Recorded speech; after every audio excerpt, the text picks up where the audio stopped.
My name is Monica Beal. Where you from? I'm from Chicago. I grew up in Woodlawn.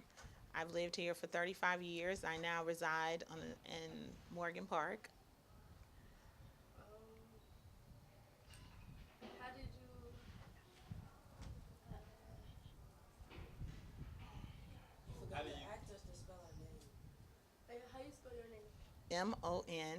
Monica. Last name is Beal, Beal. Like,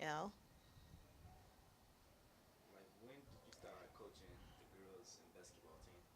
I started coaching in 2001. My first year actually joining Chicago Public School.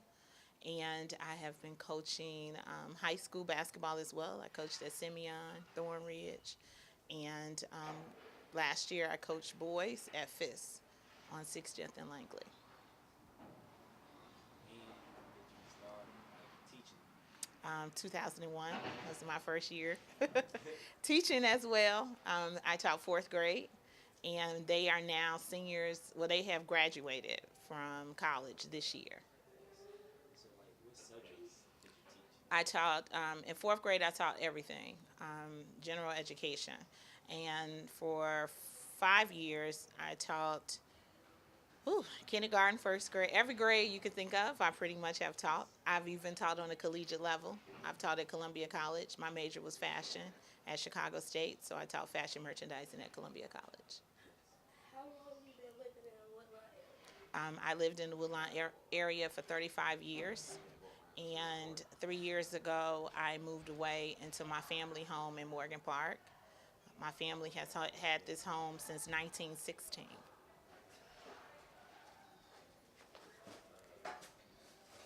Did you like the Woodlawn area? I love the Woodlawn area. I embrace it because they always stated that there's beauty in Woodlawn. And when you have grass, land, and water, that is the essence of our area. Yes. So, how do you feel about the violence that's going on in Chicago? How do I feel about the violence? I think if we start, everybody wants to blame other people, such as the families. They want to blame the communities. The communities want to blame the mayor. I think at this point, we all need to sit down and look at it as a whole. I think we need to first check our school system. I think we have a lot of people in administrative positions who are not helping our children. That's okay. Okay. And that's something too, like, etiquette in terms of respect. I think it starts at home first. Your first teacher is your parent. Yes. And when our parents are not parenting, then this is the reason why we have the violence in Chicago. Also with the leaders that we have. Yes. A lot of these leaders are saying we taking the guns off the streets, but the guns not made here in America. So how they getting here? Yes. Like,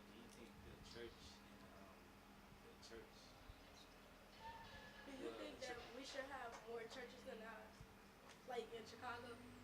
Well, we have tons of churches in Chicago. How effective is the church in Chicago is the question. I would say, for me, I feel like a lot of the church leaders are talking, and but they're not doing. I feel that it's okay if you stand out on the corner and say, you know what, we're gonna help the people, but then who helps the people after the math is over? After the death is over, who's coming back to make sure that that brother or sibling is still being sought after? So to me, it's like I think everybody has to step up and stop pointing the finger or waiting for someone else. I think we as African American community need to go back to the way it was in the 60s when we were families in our communities, when your next door neighbor could tell you go sit down and you wasn't talking about, so you ain't my mama, you ain't my daddy. I think children today, they want to be disciplined.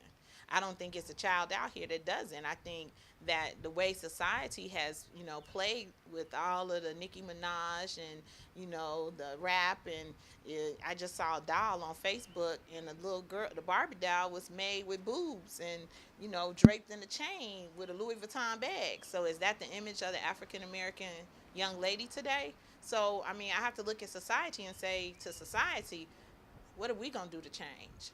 You know, Do you think that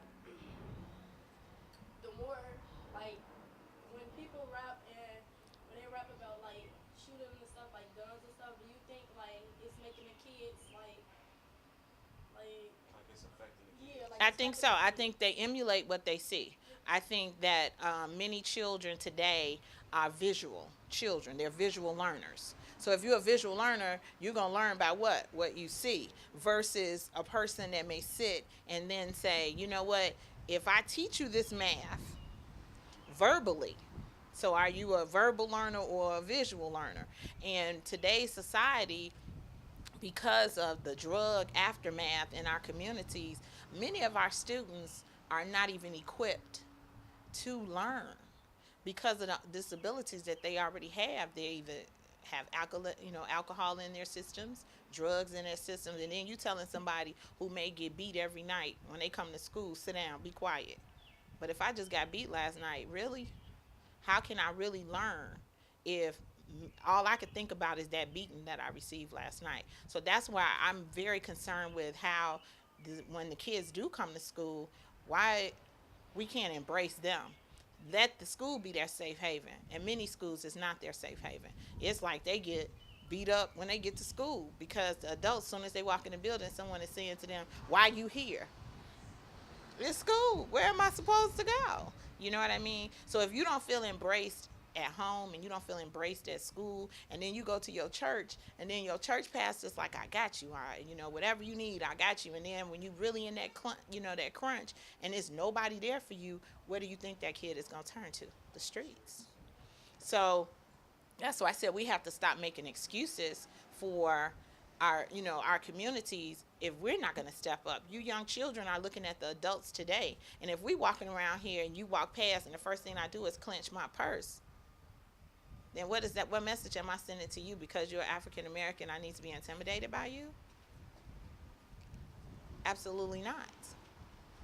So, and I want our children and many of the kids that I have taught thus far, I've always told them be able to switch gears. And what I mean by that is no one should be able to talk to you and not know that you're African American. They should be able to look at you and not be able to describe who you are by the voice that you give to them. And that's what's wrong with many of our kids. They're intimidated by others, other races. When they walk in the room, oh, I can't get that job because so and so is going to get it. That Caucasian person is going to, that Asian person. Well, you know what? You're just as smart as they are because all you got to do is study just like they do. And until we embrace that as a people, then we're going to constantly be crabs in the barrel. You guys ever heard that term? Okay, lesson 101. Crabs in the barrel. It's a barrel. Got a whole bunch of crabs. What happens? Crabs start what? Trying to crawl to the top. But guess what happens with that? One crab is going to keep pulling the other crab back down. So is anybody going to ever get to the top? And that's where we are in our society as African Americans. So how was it like growing up in your community? Lovely. I went to Holy Angels. I was the only kid on my block that went to a Catholic school. And I'm going to tell you, it wasn't easy because, everybody's like, making fun of me because we went to school all year long. So when everybody else was outside playing, my siblings and I, we were getting up and we had to go to school. And I wore a plaid uniform, so it wasn't like I didn't stand out. And that's probably why my personality is the way it is today, because I believe in standing out. And the kids would be like, you got to go to school. And I was just like, wow. And they get to hang out. But I look at them today, and those are some of my best friends, were the ones that I hung out with. They didn't, some people did tease me and then others didn't. But my community, we used to play softball together. I played basketball, believe it or not. I know I look girly, but yes, I hooped majority of my career. Uh, and I played with the guys. And so I didn't know anything but to just embrace my neighborhood. I didn't judge them and they didn't judge me. But it seems like today I come back to my neighborhood and I'm being judged because a lot of people don't like the way I look or like the way I talk. They say I don't talk the way everybody should talk. But to me, King's English is the King's English. It's not because I talk white or I enunciate or pronunciate what I need to say. And that's what our problem is. We feel like we have to fit in with how other people think we should be. No, you need to be who you are. If you don't want the low road, because it's two roads, the high road or the low road. In this neighborhood don't make you, you make you. I got up every single morning and went to school. That was a choice I made. I could have stood on the corner. I could have made a difference. I gotta go. You gotta go around. No. See, you just embrace the children.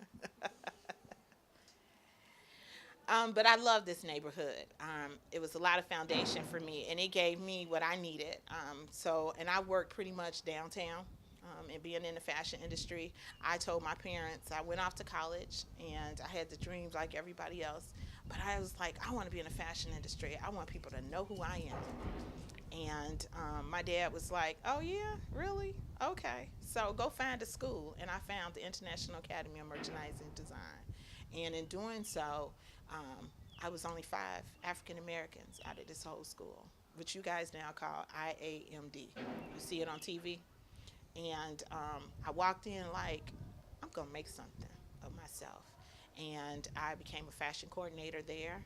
I worked in the buying office in the apparel center.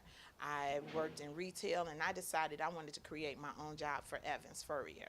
And I became a manager in training. And this is something that I had to learn. Sometimes you can have this gift in your head, and I could see something, I could visually put it together,